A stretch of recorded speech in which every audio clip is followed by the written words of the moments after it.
ఇక టీఆర్ఎస్ మీరు అన్నారు ఇంకా ప్రజల్లో ఒక అసంతృప్తి ఉంది అన్నారు కదా, హా. వాళ్ళు చేయలేదు, ఓపెన్ సీక్రెట్ అది. కానీ అదేమిటి అది వ్యతిరేకత? అయితే నేనేమంటున్నానంటే గతంలో టీఆర్ఎస్ పట్ల వ్యతిరేకత ఉండటం వల్ల కాంగ్రెస్ ఒక ఎజెండాని రిలీజ్ చేసింది, ఓకే, పేపర్ని రిలీజ్ చేసింది.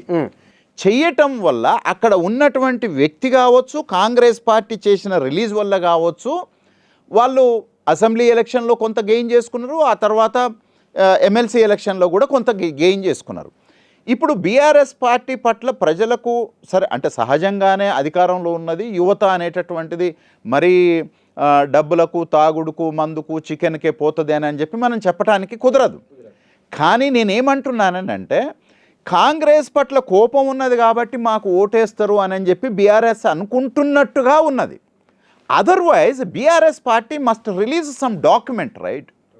ఒక రిపోర్ట్ రిలీజ్ చేసి మేము ఉన్నప్పుడు ఇగో ఇట్లా ఉన్నది నిరుద్యోగిత పరిస్థితి, ఇవాళ ఇగో ఇట్లా ఉన్నది నిరుద్యోగిత పరిస్థితి, దీన్ని సెట్ చేయటానికి పార్టీ అని అంటే కేవలం ఓట్లు తీసుకునేది కాదు, ప్రజల భవిష్యత్తుని నిర్ణయించేటటువంటి ఒక ప్రణాళికను రూపొందించటం, వనరులను ఎట్లా నువ్వు పంపిణీ చేస్తావు అనేటటువంటి దానికి చెప్పటం, నీవు 30 నుంచి 40% ఉండేటటువంటి పాపులేషన్కు సంబంధించినటువంటి భవిష్యత్తు ప్రణాళిక నీ దగ్గర ఏమున్నది? Is BRS party ready to release any kind of the agenda to put before the youth? నువ్వు ఆల్రెడీ ఒకసారి కాన్షియస్గానో అన్కాన్షియస్గానో తెలంగాణ ఉద్యమ ఎమోషన్ లోపల నిన్ను ఎంపిక చేసుకున్నారు, అయిపోయింది. కానీ నువ్వు అధికారంలోకి వచ్చిన తర్వాత ఆ ఎమోషన్ క్లోజ్ అయిపోయింది. కానీ వాని రోజు జీవితము, వాని రోజు భవిష్యత్తు అనేటటువంటిది ఒకటి ఉన్నది కదా, దీన్ని అడ్రస్ చేయడానికి బీఆర్ఎస్ పార్టీ ప్రయత్నం చేయలేకపోయింది. అందుకనే ఉస్మానియా యూనివర్సిటీకి కేసీఆర్ గారు రాలేకపోయారు. ఉస్మానియా యూనివర్సిటీలో బీఆర్ఎస్ పార్టీకి సంబంధించిన స్టూడెంట్ వింగు, యూత్ వింగు పెద్దగా యాక్టివిటీ చేయలేకపోయింది. వాళ్ళ అవసరం లేదు, రైతులను ఒకటే పెట్టుకుంటే సరిపోతుంది, సంక్షేమం పెట్టుకుంటే సరిపోతుంది అని చెప్పానని అనుకున్నారు. కానీ ఆ రైతు బంధు, సంక్షేమం ఇవన్నీ కూడా దెబ్బగొట్టినాయి. Because the conscious vote bank is only the graduate people. ఈ గ్రాడ్యుయేట్ పీపుల్కు నిజంగా నువ్వు ఏం చేస్తావు అని చెప్పటానికి నేనేమంటున్నానంటే జస్ట్ ప్రభుత్వాన్ని విమర్శిస్తే సరిపోదు. ప్రభుత్వం చేయలేని పనిని లేదా ప్రభుత్వంతో చేపించటం కోసము నువ్వేమైనా సూచనలు, సలహాలు ఈ వర్గాల నుంచి నువ్వేమైనా తీసుకున్నావా? అసలు కనీసము ఆ వర్గాల దగ్గరికి పోయి ఒక స్టడీ చేసిర్రా? యువత దగ్గరికి పోయి బీఆర్ఎస్ పార్టీ ఒక ప్రైవేట్ కమిషన్ వేసుకోండి, పార్టీనే మీరే ఒక 4 ప్రొఫెసర్లను పిలవండి, ఓ 2 జడ్జిలను పిలవండి, కార్మిక రంగంలో, ఉద్యోగ రంగంలో పనిచేసినటువంటి వాళ్ళని పిలవండి, ఒక జర్నలిస్టుని పిలవండి, వీళ్ళతోటి ఒక 7-8 మందితోటి ఒక కమిటీని ఏర్పాటు చేయండి. ఆ కమిటీ యువకుల దగ్గరికి పోతుంది, గ్రాడ్యుయేట్స్ దగ్గరికి పోతుంది, స్టడీ చేస్తుంది, ఒక రిపోర్ట్ పెడుతుంది. ఈ రిపోర్టును తీసుకుపోయి ప్రభుత్వానికి ఇచ్చి ఇవి కావాలి అని మేము అడుగుతున్నాము అని చెప్పి ప్రభుత్వం పట్ల ఉన్న వ్యతిరేకతతోటి తిరిగి మేము గెలుస్తాము అని చెప్పి బీఆర్ఎస్ అని అనుకుంటుంది. This is not the right way. ఇట్లా ఉండకూడదు రాజకీయాలు అనేటటువంటి.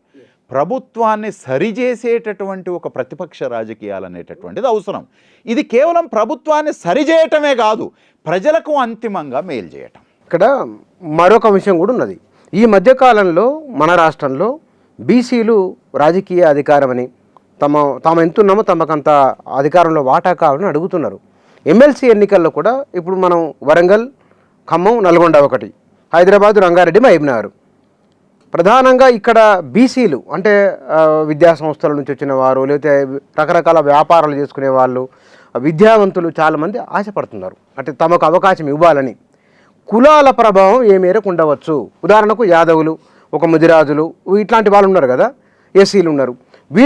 వీళ్లకు గెలుపు అవకాశాలు ఎట్లా ఉండవచ్చు? ఏ పార్టీ ఎట్లా మూవ్ అయితే బాగుంటుంది? అయితే వాస్తవానికి ఏంది అని అంటే ఇప్పుడు మనము తీసుకునే ఈ 2 పట్టభద్రుల నియోజకవర్గాల లోపల హిస్టారికల్గా political power is under the control of dominant caste. మీరు మహబూబ్ నగర్ తీసుకుంటే రెడ్లు, వెలమలు నాయకత్వం లోపల మొత్తం రాజకీయాలు ఉంటాయి.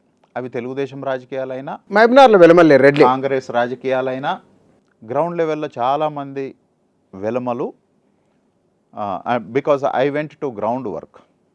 నేను గతం లోపల కొల్లాపూరు, వనపర్తి, కొంత ఈ ప్రాంతం లోపల చేసినాను. మండల స్థాయి లోపల ఇప్పటికి కూడా నేను అంటే అచ్చంపేటలో చేసినాను. అచ్చంపేటలో ఒక 2-3 స్థానికంగా ఉండేటటువంటి వెలమలు చాలా శక్తివంతమైనటువంటి వాళ్ళు.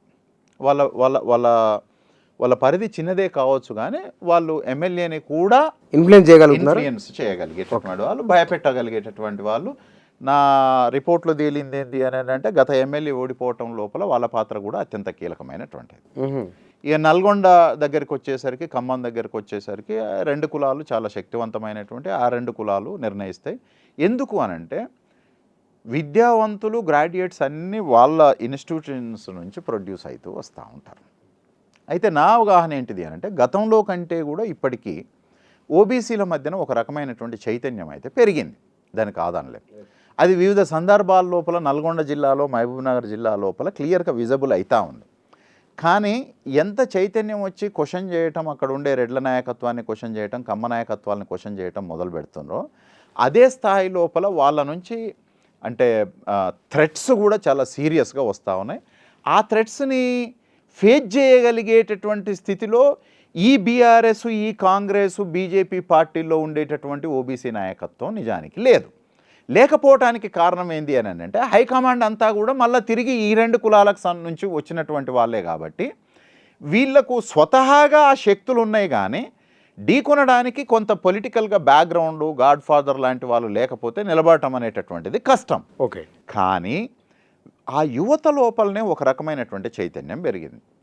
అది ఒక్కొక్కసారి కాన్షియస్గా ఈ రాజకీయ పార్టీలే తూతూ మంత్రంగా చేసేటటువంటి చర్యలు కూడా ఇక్కడ కాన్షియస్నెస్ పెంచడానికి అవకాశం ఉంది.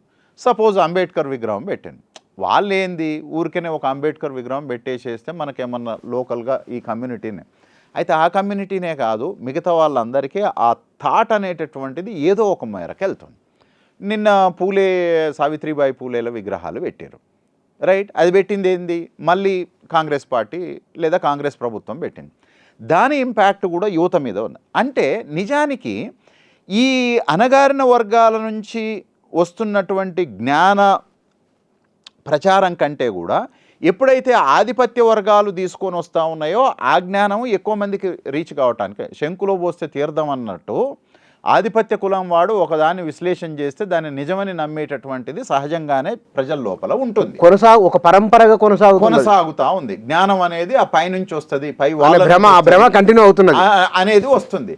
కాబట్టి ఆ మేరకు ఒక చైతన్యం పెరుగుతుంది. కానీ ఇక్కడ విషయం ఏంటిది అని అంటే ఓబీసీ నాయకత్వం అనేటటువంటిది ఇప్పటికీ స్వతంత్రంగా లేకపోవటం వల్ల అది ఉంటుందా లేదా అని. కానీ ఈ రెండు పార్టీలు కూడా ఇప్పుడు ఒక తర్జన భర్జన జరుగుతూ ఉన్నాయి, కాంగ్రెసు, బీఆర్ఎస్.